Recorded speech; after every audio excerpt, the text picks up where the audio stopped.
Welcome to St. Mark. It is great to have you here, whether you're at our Pere campus, our online campus, or our Green Bay campus. It's great to have you here as we continue a series that you chose.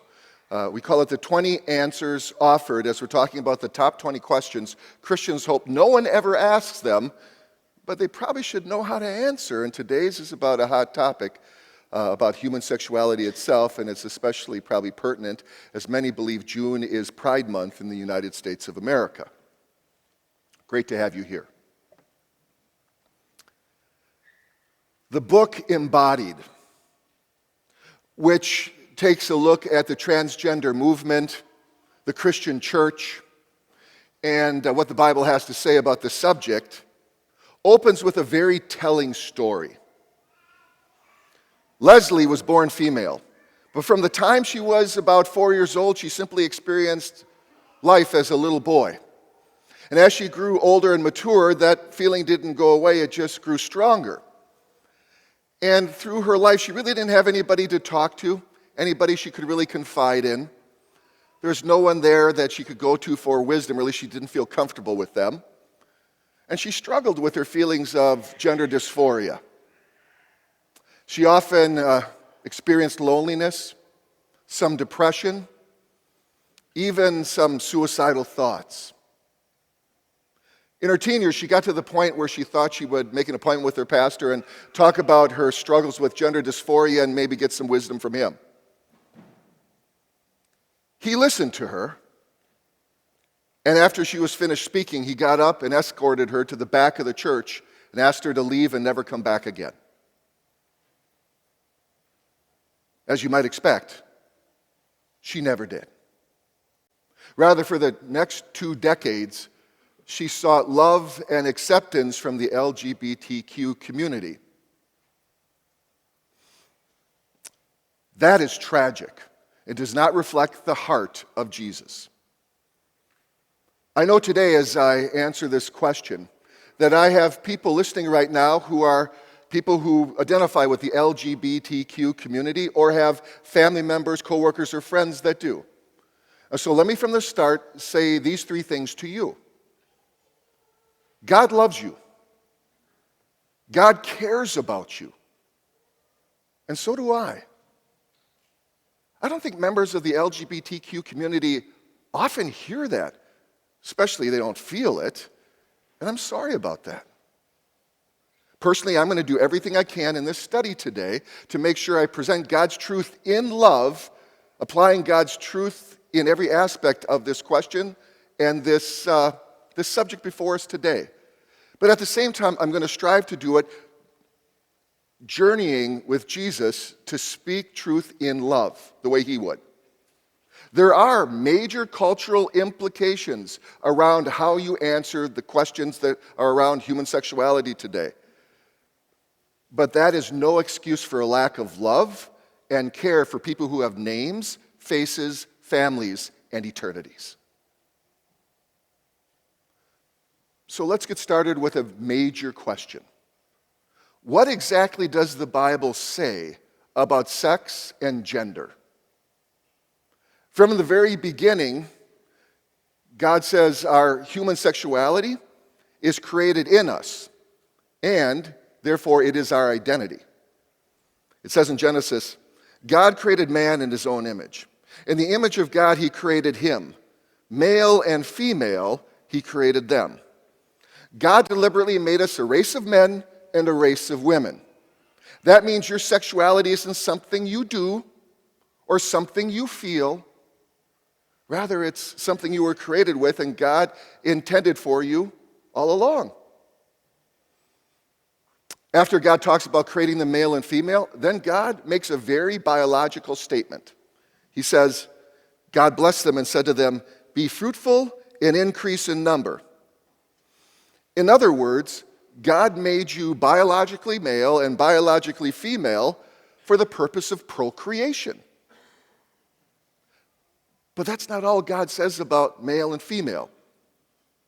In his word, he says on one occasion, if a man tries to present himself as a woman, or a woman tries to present herself as a man, God considers that to be sin.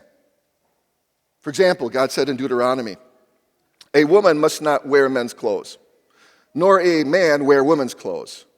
For the Lord your God detests anyone who does this." Now, you may be tempted to say, well, John, what went for women's clothing back there in that culture isn't the same that goes for women's clothing today. After all, cultures change. And you're right. But what we have here is a universal principle. And it applies to your culture in which you're living and working and ministering right now.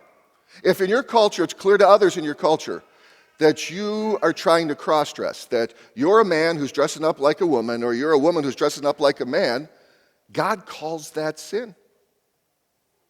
The reason Christianity has absolutes about sexuality is because we believe that sexuality, your sexuality, is a sacred gift from God.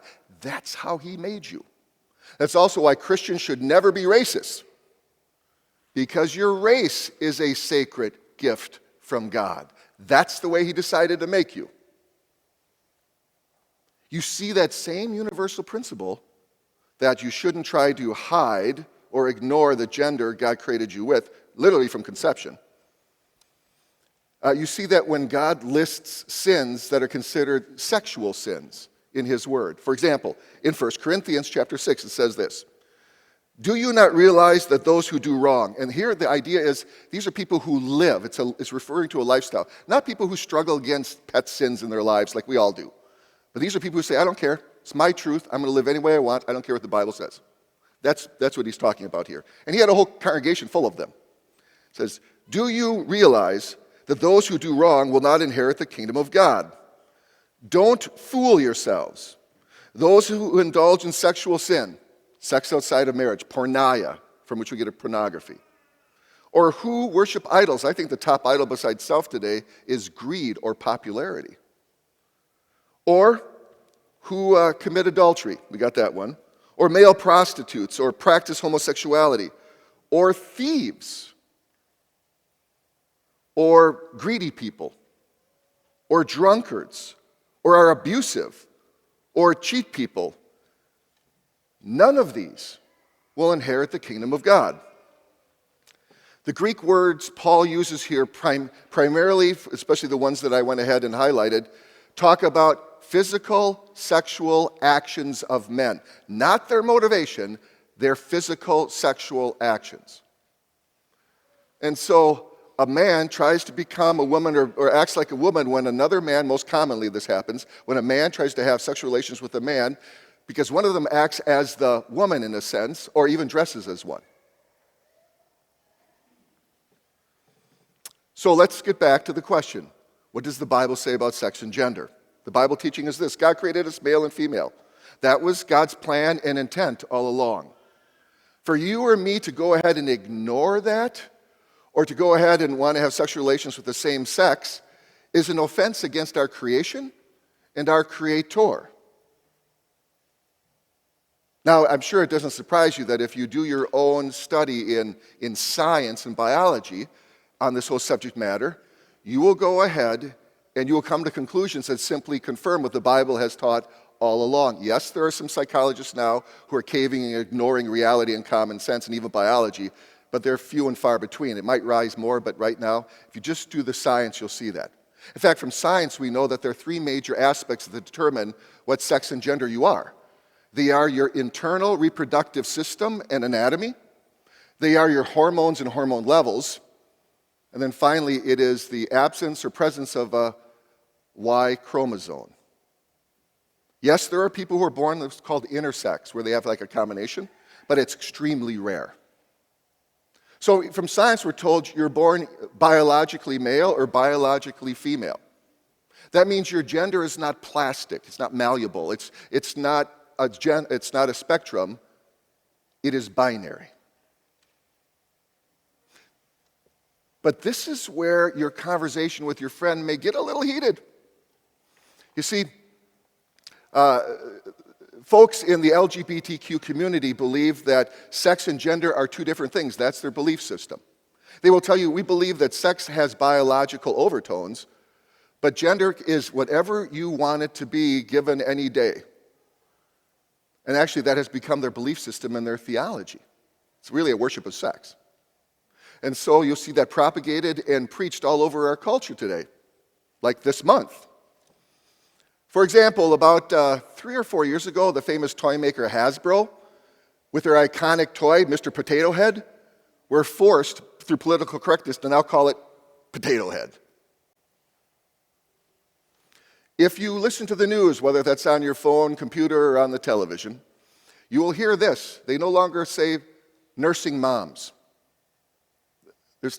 Now it's not breastfeeding, it's chest feeding, because they believe that men who identify as women can feed their children.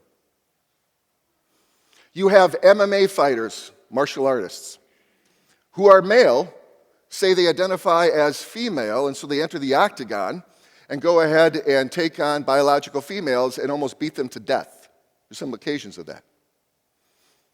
You have men, at least in the past, and probably in the present as well, who are incarcerated, and suddenly they decide, I'm a woman. And so they get transferred to women's prisons, and many of those men were incarcerated because they raped women or were sexually abusive to women. Women's locker rooms, women's sports teams, women's bathrooms are not always safe today. If you're going to have this discussion and speak God's truth in love, and you need to, don't bail on this. But then do your due diligence.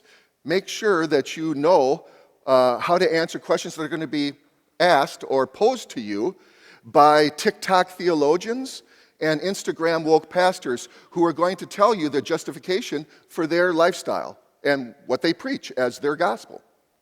For example, some TikTok theologians will say, well, you know, when Jesus was on this earth, he never specifically said anything about homosexuality or transgenderism.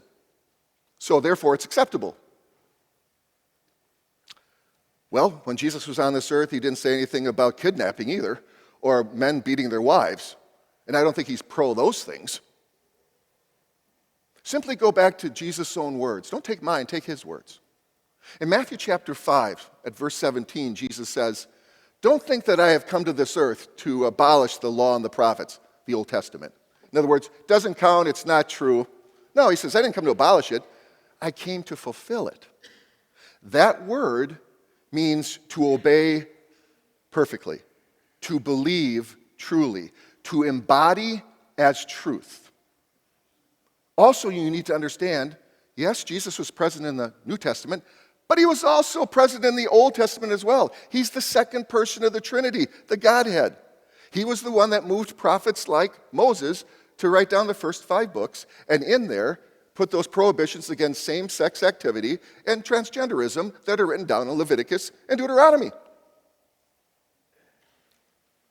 Other keyboard courage pastors will say things like, well, you know, the Bible's got so many passages, thousands of them, and only about 10 or so talk about this subject. Therefore, it really doesn't matter to God. Okay. Since when does God's truth depend on word count? Do you understand that the Bible talks 3 times as much about hell than it does heaven? And so are we no longer going to believe in heaven?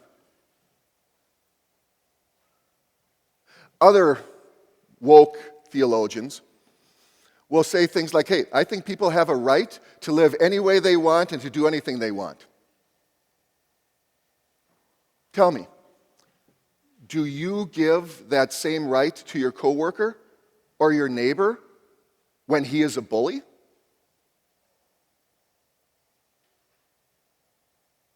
Sin in your life and in mine, and especially sexual sin, is a lot like cancer.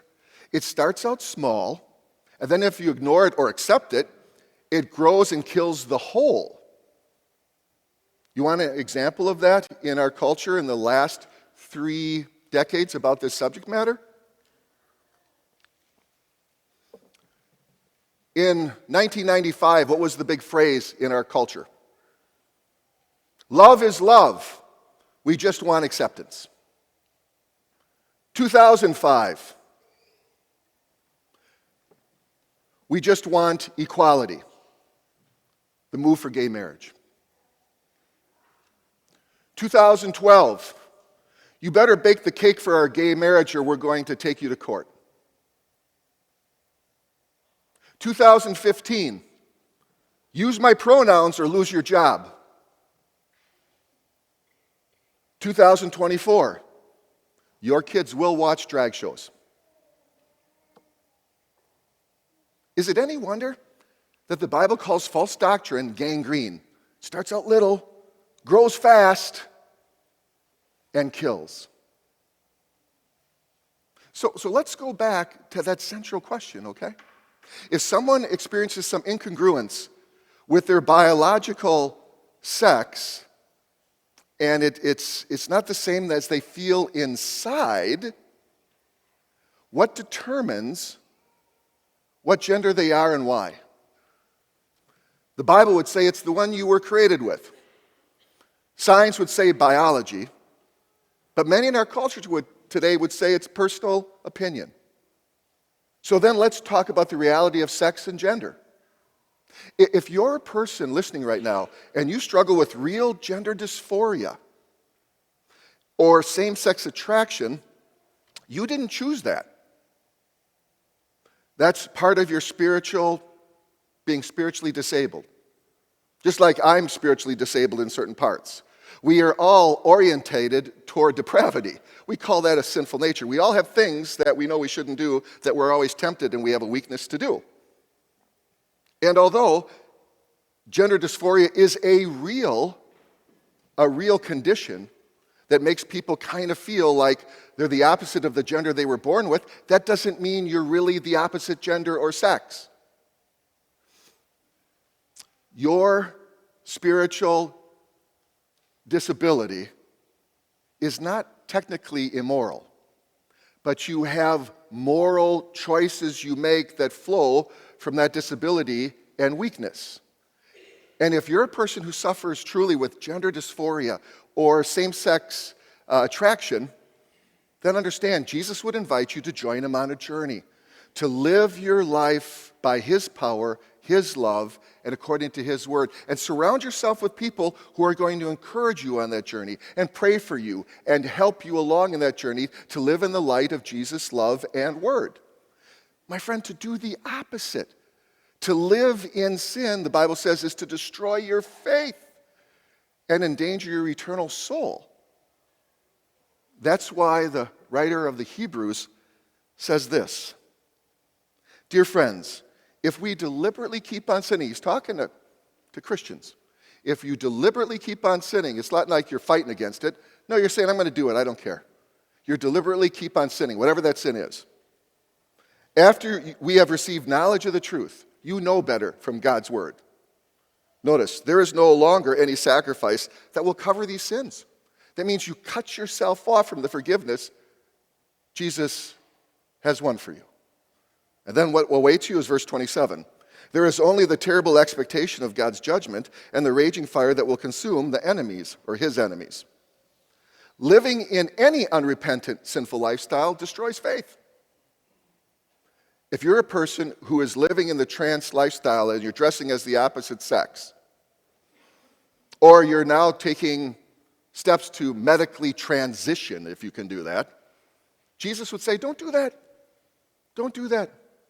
Rather, I invite you to join me on a journey on this life where I will walk alongside of you and live your life in light of me and my word. That's the biblical reality about this subject matter. But there's another reality I want to share with you. If you struggle with gender dysphoria or same-sex attraction, you don't struggle alone. There's one who wishes to struggle with you. You see, what we have, and this is the great blessing of Christianity and its gospel message, we have a Jesus who wants to come alongside of you in your struggle, whether that's with addiction, and I'm looking at people here, I gotta believe some of you are addicted to porn, and we're in Green Bay, Wisconsin, some of you are addicted to alcohol or drugs, or whether you struggle with anger management issues, or whether you struggle with pride or greed, or the God called popularity, or some sexual sin, or gender dysphoria, there's one who wants to struggle alongside of you. In Hebrews it says this: God has said, "Never will I leave you, never will I forsake you." The reality is, as a Jesus follower, you have the forgiveness that only comes from Jesus that heals your past and empowers your future. That's what Paul said to the Corinthians. He had a whole church of used-to-bes. Used-to-be living in sin that was damaging their soul. But then, by the power of the gospel, this happened. Here's what he says. "And that is what some of you were. But you were washed. You were sanctified. You were justified in the name of the Lord Jesus Christ and by the Spirit of our God." The reality is, God uses broken people so that we can help other people in their brokenness. That's why Paul was moved to write this down in 2 Corinthians chapter 1. "Praise be to the God and Father of our Lord Jesus Christ, the Father of compassion and the God of all comfort, who comforts us in all our troubles, so that we can comfort those in any trouble with the comfort we ourselves receive from God." The reality is, this is a message that hurting people, that broken people, that people who struggle with their sexuality need to hear from the local church. Truth in love. Let me show you what that looks like. Leslie, from our story in the beginning, experienced a devastating tragedy in her life. Although burned 20 years before, she reached out to a local church. This time the church surrounded Leslie with love, something Leslie had never felt from Christians. She had felt love from her members of the LGBTQ community, but never, ever from her Christian friends or coworkers. It was that simple embodiment of Christ-like kindness that altered the trajectory of Leslie's life from that point on. It reignited her passion for Jesus and brought Leslie back to the faith in Christ.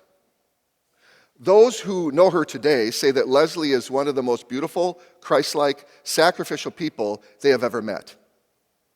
She may still struggle with aspects of her dysphoria, which she may until the day she dies.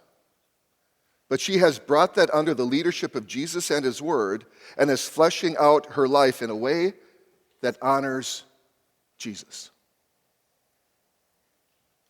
Let's continue to be that kind of church.